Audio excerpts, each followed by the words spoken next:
Jensen, jangan terlalu keras kepala. Nelly malah sudah tidak merasa khawatir lagi saat ini. Nelly bahkan merasa kesal terhadap Jensen yang masih tidak bisa merelakan uang yang jumlahnya tak seberapa itu meskipun Jensen sudah memiliki harta senilai miliaran. Anak muda, karena sikap keras kepalamu ini, aku terpaksa berubah pikiran. Jika kamu tidak memberiku uang 20.000 yuan, jangan harap kalian semua bisa pergi dari sini. Jack Tirang memanggil beberapa anak buahnya yang kemudian datang dengan membawa pisau. Jensen melirik Elena, menggelengkan kepala dengan pasrah lalu berdiri perlahan. Jack Tirang pun mengira bahwa Jensen sangatlah tolol. Lagi pula, pria bertubuh kekar sebelumnya yang awalnya bersikukuh tidak bersedia memberikan uang pada akhirnya juga terpaksa memberikan uang. Siu! Siu! Namun, tanpa menunggu Jack Tirang bergerak, Jensen tiba-tiba menancapkan pisau dengan keras ke paha Jack Tirang. Ah! Kamu! Jack Tirang merasakan sakit hebat di kaki kanannya, darah terus mengucur dengan deras. Seorang pemuda di belakangnya langsung datang menerjang sambil berteriak dan mengayunkan pisaunya ke arah Jensen. Namun, pemuda itu sontak berhenti bergerak. Elena tiba-tiba datang membantu dan langsung merebut pisau itu lalu menodongkannya ke leher pemuda tersebut. Apakah kamu masih menginginkan uang? Elena berkata dengan sinis. Elena pun tampak kesal karena dimintai uang keamanan. Elena kemudian saling bahu-membahu bersama dengan Jensen mengusir para berandalan ini. Selain itu, Elena juga memerintahkan Jack Tirang untuk segera memindahkan batu besar yang menghalangi jalan. Jika kamu memang punya nyali, jangan pergi. Aku sudah memanggil bosku datang kemari. Jack Tirang tertatih-tatih memindahkan bebatuan itu, tetapi Jack Tirang sebenarnya merasa sangat kesal. Anak muda, mereka semua adalah para berandalan. Kamu sebenarnya akan aman-aman saja jika bersedia memberi mereka uang. 500 yuan. Namun, karena tingkahmu sekarang, 20.000 yuan pun sepertinya tidak cukup lagi. Pasangan suami istri parubaya menggerutu terhadap Jensen di dalam bus. Sopir bus juga berteriak, benar, kalau sampai bos mereka datang, kami semua akan terlibat. Aku rasa lebih baik kalian cepat turun dari bus ini. Nelly pun ragu sejenak lalu ikut menasihati, kalian lebih baik turun dari bus ini. Jangan membuat kami semua terlibat, para berandalan ini tidaklah bercanda. Meskipun Nelly ingin menikahi Jensen yang merupakan orang kaya dan berkuasa, Nelly tidak tahan lagi dengan kepelitan Jensen yang bahkan tidak rela mengorbankan uang ratusan yuan hingga akhirnya menyebabkan mereka semua mendapatkan kesulitan. Nelly merasa konyol bila harus kehilangan kesempatan untuk menikahi Jensen dan malah mati terbunuh di tempat. Kalian ini sungguh keterlaluan. Elena memandang kerumunan, menghela napas lalu turun dari bus. Elena sebenarnya tidak takut sedikit pun kepada orang-orang ini.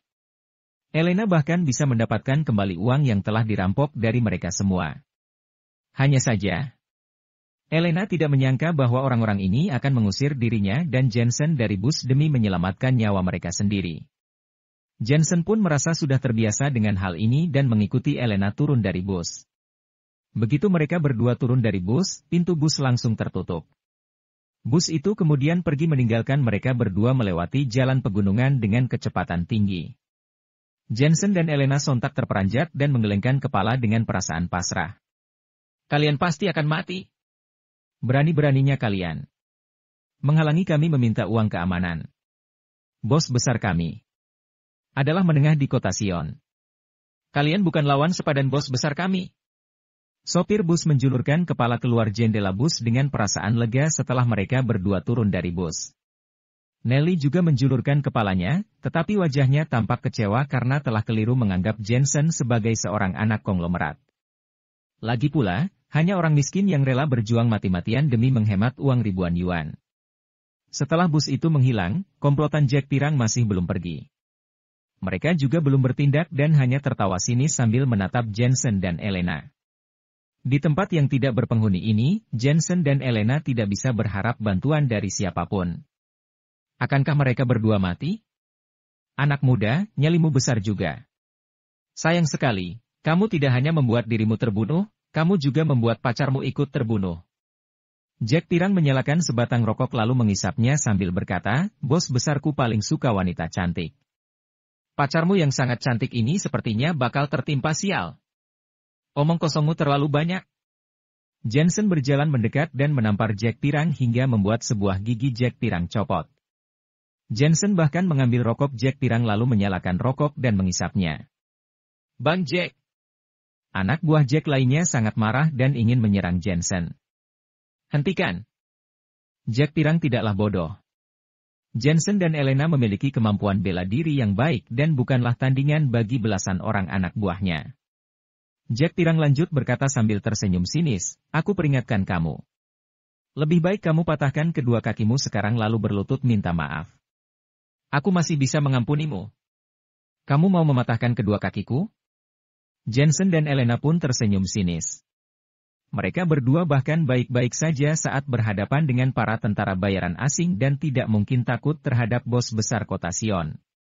"Dengar baik-baik, bos kami bernama Mikel Arteta.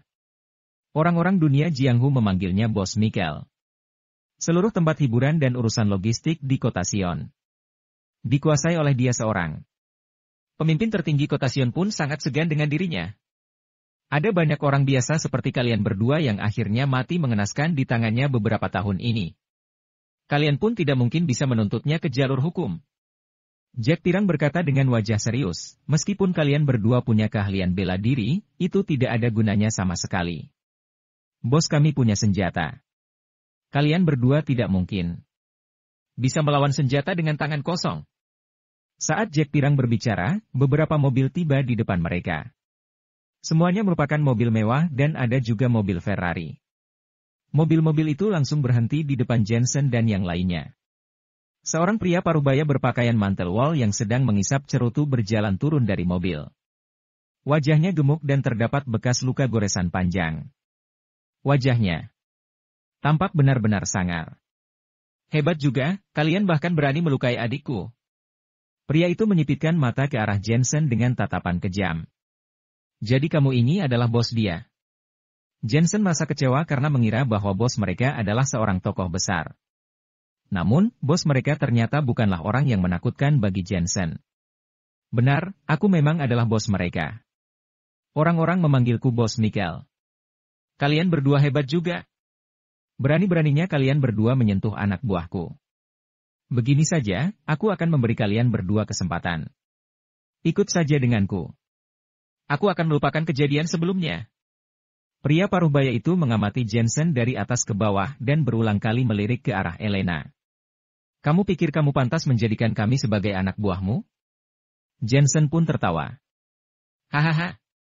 Bos Mikel pun langsung tertawa dengan keras, "Aku, Bos Mikel adalah orang berpengaruh di seluruh kota Sion. Aku baru pertama kali mendengar orang mengataiku tidak pantas. Anak muda, di sini adalah kota Sion. Aku yang berkuasa atas segalanya yang terjadi di kota ini. Selain itu, kami juga punya senjata." Saat pria itu berbicara, orang-orang di sampingnya langsung mengeluarkan senjata AK dan mengarahkannya ke Jensen. "Apa kamu sudah lihat? Kamu bakal mati hanya dengan satu perintahku saja." Wajah Bos Mikel yang awalnya tersenyum kini berubah galak. "Kebetulan sekali, aku juga punya senjata." Jensen terlihat acuh tak acuh. "Kamu punya senjata? Jangan bercanda." Bos Mikel sontak terkejut.